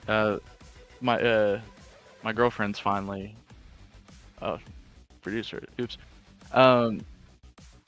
It sounds good to our boy there. Anyways, but yeah. So a shout out to my family. You know, my girlfriend Ava. She just got a lip filler today, and it looks amazing. So I want to give her a shout out for that. I don't know if my mom's watching, but my grandparents are. My dog Cashmere, you guys for putting on the broadcast, John for doing race control tonight, and then, you know, Brandon, everybody doing the league. And like I said before, I love Caitlin Clark, and, you know, I finally get to see my best friend Caitlin here in Newton. She's somewhere in the stand, well, on the pit box actually. So yeah, a huge shout out to her, and go Fever. Well, congratulations once again on the win tonight, Ashton. Thank you. Ashton Crowder gets another win in the books. Tommy Ryan, second place. Try to get his first win since April. He's with James instead. Tommy, you took two right at the end. You had the track position, and then it seemed like it started to fade. The 81 of Hayes got around, and it looks like you went 81 hunting. How was it out there from your perspective? I finally got the thing to turn with the 2 tires, but it just didn't take off out of the box like 4. But then as they got tight, that thing it stayed relatively probably looser than neutral. And when you got on the gas, it just turned the front end and it was driving. So, I mean, nobody was catching Ashton. I don't think anybody's ever going to catch Ashton this whole series or any other series in any night. He's just, he's got a couple extra cylinders more than anybody else or something. But the thing, once I put 2 on it, it started driving the way I needed it to, especially near the end of the run. And I mean, that was kind of a sprint, but it was finally rotating and not wrecking. Now I was pushing it where y'all saw me get really loose off the top of 2, chasing Ashton as he got around me. But I was just giving it everything it had. But then after that, it was just trying to chase back down river. And we had a crazy battle. That was a ton of fun. Me and him were down there just talking about it. But yeah, great run. Got some stage points. Just trying to maintain here. We're looking at both of you and River trading some paint on our screen. Back to the beginning of the race, we had a solid green stage 1, followed by a couple of incidents throughout stage 2, followed by a handful of incidents in stage 3 to the line there, and it seemed like they were exponentially. It seemed like it was kind of ratcheting up. Was that kind of your expectation going into this kind of event, where it was kind of chill at the beginning, a little more fierce near the end? Yeah, some guys were just hard saving in the beginning just to make sure they didn't, tear the thing up, so they'd have something at the end. But track position's so hard to give away when you're saving that hard, and it was just, you try so hard not to tear the right front up, and in the meantime cars are passing you. It's kind of frustrating, but yeah, when it comes down to getting those bonus points, everybody's digging. Is just as if they're coming to the checker. We got the Lucas Oil IRP short track racing coming up next time out. You excited about that one? Yeah, I guess so. No, not really. Are you more excited about Daytona or Watkins Glen coming up as the chase is going to continue? I mean, honestly, man, I'm just so short tracked out, between doing some other series in this league. And I'm just, I'll welcome Daytona. The draft package is still not, real good, but I'm ready for a big breath of fresh air in an open speedway. That'd be nice. Well, we'll still expect you in IRP next time out, but we look forward to seeing you there. Congratulations on P2. Anybody you'd like to shout out?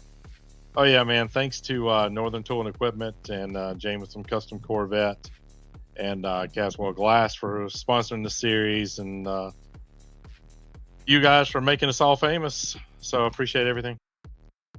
Excellent. Well, congratulations on second there, Tommy. Thanks, bud. Don Ryan coming in second spot here in this one tonight. River Hayes rounds out the top 3, just a couple 1,000ths off of a second place run. River, you had to fight to go to the field here tonight. Didn't have the best of qualifying runs, but still had solid race pace. What happened in qualifying that led to you having to make up 16 spots over the evening? Yeah, I got into practice really late, and I didn't expect it being so loose once you get off the grip strip, and I hit the fence coming to the start-finish line. I didn't have time to reset, so I started at the back, and I knew I had to go there in the first stage to get track position, and I kind of did that, but overall I just struggled with saving the right front all night. My teammates were telling me they had 15% better right front than me every single run, so I was just really confused what I was doing wrong. I felt like I was entering with the same amount of speed as everyone else was and kind of trying to keep my nose out of dirty air by tilting the car to the bottom, but I think in turn I was just killing the right front by keeping it so low. So yeah, we'll have to go back and rewatch this race and figure out that. And yeah, I just struggled all night, especially keeping up late in the run. So I don't know, man. It's just one of those things, Indeed. With that being said here, though, how challenging, as a whole, is a track like this in this day and age with some of the aero changes that have especially seemed to have happened a lot on the platform over the past few months? Yeah, it's very aero dependent now versus when it used to be more just all about saving tire. I feel like now, especially in this car, it's changed to where you can save all the tire you want, but if somebody's taking your air off your nose, it's not going to matter. You're not going to be able to pass them. I was noticing whenever I was behind King and also Tommy there a couple times during the race that, I felt like I was better and I could get around them, but I couldn't ever get a run formulated because once you would tilt the car down to the bottom and they would cut down in front of you, the nose just takes off and you wouldn't be able to do anything with it. So, yeah, it's frustrating in a way, but obviously it's just another thing that I'm trying to learn. And this track here, I feel like it's even worse because they, obviously repaved the bottom, took away the preferred groove on the top, and it's like PJ1 in real life, So, but I feel like it's a little bit more extreme to where, like, even in real life when you have PJ1 down, it kind of wears out and you can still go to the top once the track heats up, but there's just no doing that here. There's just no grip up there. And I tried it a couple times during the late run to go up there and try to see if it would rotate the car and be able to keep up momentum, but there was just not enough grip up there to even contend with old tires on the bottom. So it just kind of sucks. Like, I feel like this track was great, and I don't want to say they messed it up, but I feel like as it ages, it'll probably get better. But on the sim for its time being, it's not that great and not that fun. But and I hate that because I love this track, but I prefer Richmond now over Iowa. Well, on that note here, IRP's next week for this series. How do you feel about that? Yeah, and honestly, I feel like it's going to be kind of the same way. It's going to be tight, and I consider IRP one of my not favorite short tracks that we go to. On the short track tide too, like, it just gets tight on the bottom. You're not able to really, pass on the bottom unless you have rotation in the car. And so I hope that the setup that iRacing provides is a little bit loose to where we can, actually use the bottom and formulate runs when people get tight on the top, but I just don't see that happening. So we're going to take the brake bias all the way down and see what we can do. Any shout-outs like to give here tonight? Yeah, I want to shout out Smith's Race Development, Ryan Pelfrey, and you guys for putting on a good show. Well, congratulations on the podium tonight, River. Thank you. Ripper Hayes rounds out your top three discussions. I'd like to thank the entire top three of Speedway during post-race coverage here on Green Flag TV. Final thoughts on tonight for the Caswell Glass Company Series here, James, because after Iowa this week, IRP's next. Yeah, IRP on the way. Some drivers not looking forward to it, it sounds like, but I'm looking forward to it. They put on an excellent show here, even if this isn't their favorite track. And next week, even if it's not their favorite track, they've really put on a seriously good show. Saw some fantastic battling, and I can't wait. It should be an interesting one to next week when we go racing there. But on that note, it's time to say goodbye. I'd like to thank you for tuning in for tonight's coverage here from Iowa Speedway for the Caswell Glass Company Series here this evening. Next time out, Lucas Oil will have the action July 23rd, 8 p.m. 8:30 p.m. Eastern Time start. Remember that time. But on that note, for my colleague and James Noonan, for producer Justin Ollis, I'm Chelsea Prince saying so long. Enjoy the rest of your evening. Let's check in on some speed, how don't we? They're at North Wilkesboro right now.